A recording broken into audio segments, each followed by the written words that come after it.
Welcome, NutritionRadio.org listeners. This is Lonnie Lowry, a university nutrition professor of over 20 years and podcast host of long-running shows like Iron Radio. Come on in. Market news from the food world. Hey, everybody. Have you heard about cultured meats, lab-grown meat? I've been discussing this and reporting on this for a few years. In fact, I got this piece from a professor, a colleague of mine. So let me share this piece, and then we'll actually jump back in time just a year or two and see what the Institute of Food Technologists has sort of assessed as far as whether or not we're ready for cultured meats. But let's get to the current news first again. This is from NPR. FDA gives second safety nod to cultivated meat produced without slaughtering animals. So this is March 21st of this year. It's brand spanking new by Allison Aubrey. Good Meat. It's a company that grows, in this case, chicken cultures, right, and meat products, has cleared a significant Food and Drug Administration safety hurdle. They are not the first ones to do this. I believe last fall, Upside Foods also was essentially allowed by the FDA to continue with its development of, again, poultry foods. At least the FDA agreed with the company's assessment that its cultivated chicken was safe to eat. But back to this most recent piece here. This is the Good Meat Company. The FDA, they issued a no questions letter as part of its pre-market consultation. So essentially it's agreeing with the company's conclusion that the cultivated chicken is safe to consume.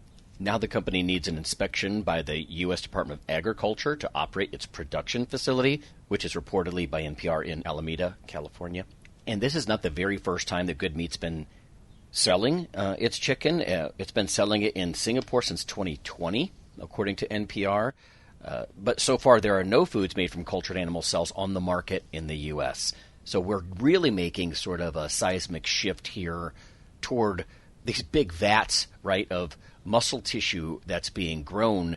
And we're going to talk about, in the IFT piece here, there's an analysis by Jane Caldwell about the pros and cons, right? It's really going to throw a curveball, in my opinion, to people who are vegetarians, because there's not going to be the same type of animal suffering, at least if it's done well. Anyway, there are more than 80 companies in this space right now in the U.S., so this is going to be a big boom. I've been saying for years, if I had a lot of extra funds, I would invest in one of these companies. So to my point, I guess, today's news is sort of revelatory. It's a food system transformation in action, says Bruce Friedrich, president and founder of the Good Food Institute, which is a nonprofit think tank in this space. What does this look like?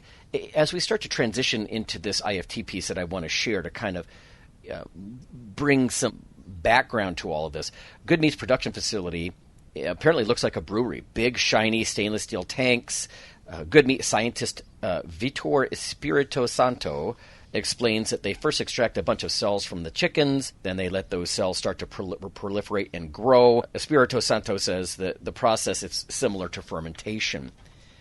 The meat grows inside the tanks. When it comes out, then they can form it into shapes, chicken nuggets, whatever, or fillets. After 3 to 4 weeks, it's ready for the grill. So interesting piece of progress, I think, from a regulatory perspective in the food markets. And so now let's take a quick look at what the IFT has been saying since about 2021 here. This is sort of the educational bit, so I suppose you could turn me off if you just wanted the news. This is titled, Are We Ready for Cultured Meat? Again, Jane M. Caldwell. This is from August of 21. Again, just setting the stage. This has been a rapidly developing food industry news sector over the last couple of years. It says the global population meat consumption is expected to double between 1999 and 2050.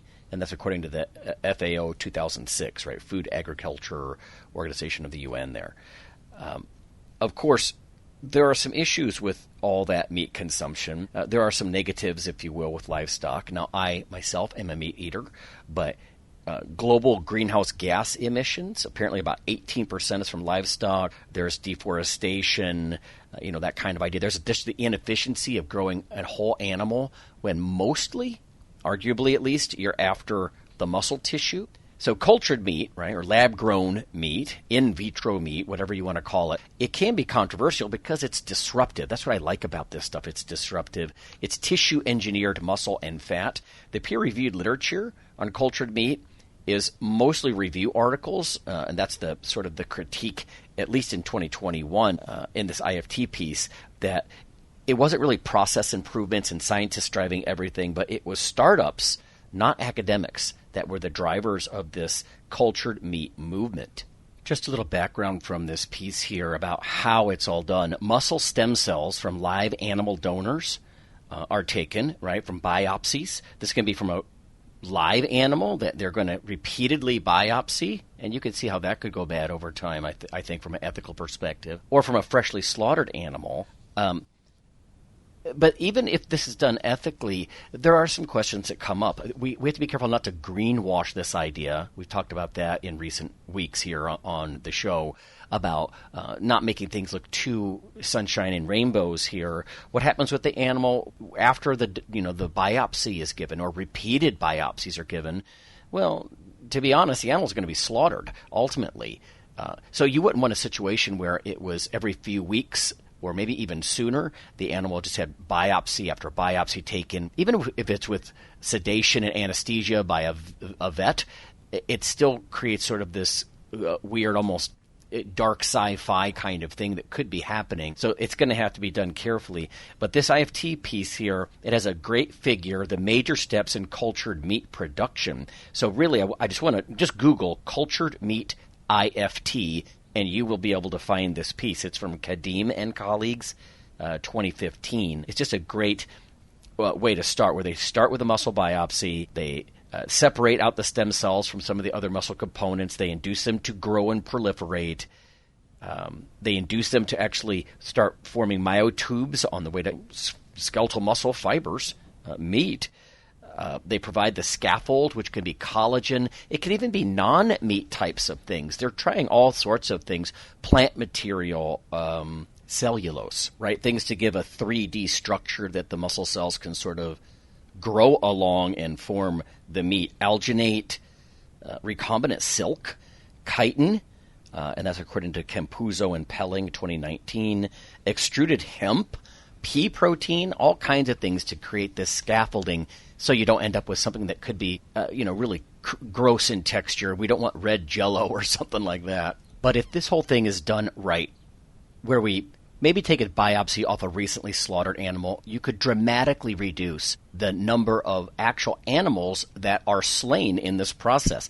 It's actually more efficient, right? You're not growing teeth and hooves and eyeballs and a lot of other things that aren't really, the main point. It's more sustainable. It's obviously more animal friendly, fewer deaths, less animal suffering, if you will. So there's a lot of good things that could be going on here if it is in fact done well. In fact, it's a little edgy, but you could even change up the nutrients in the meat. Like right now, I think it's probably best for these companies to say this is the nutritional equivalency of livestock slaughtered meat, right? I guess the energy that it's required to create all this stuff differs, and it actually favors some of the larger animals compared to the poultry, which is interesting, right? Because the poultry ones look like they're the first ones getting some of these preliminary approvals. But we know that meat is a rich source of high-quality protein, fatty acids, highly bioavailable iron, zinc, potassium, phosphorus.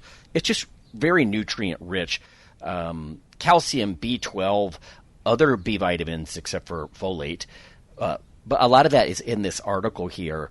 The cool thing is that you could actually tweak this down the road. Once you establish equivalency, maybe replace some of those saturated fats with a certain amount of omega-3 fats, right? You could actually take some of the things that are sometimes finger-pointed against meats and make them even better, in a sense, so long as you could keep the texture and the flavor and everything in place. I just think that's a very cool idea. In fact, that omega-3 replacement idea was posited by Shriki and Hoquette in 2020. Again, you can find it in this IFT piece.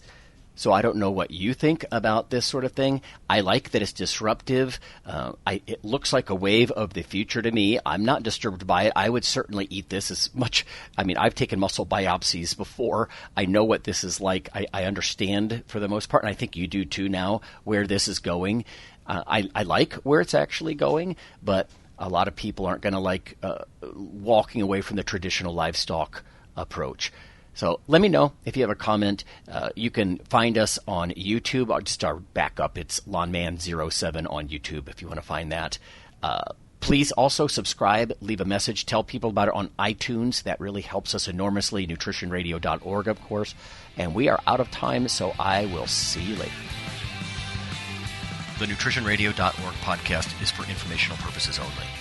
If you're interested in starting a diet or exercise program, check with your physician, nutritionist, or qualified exercise physiologist in order to make the progress that you need.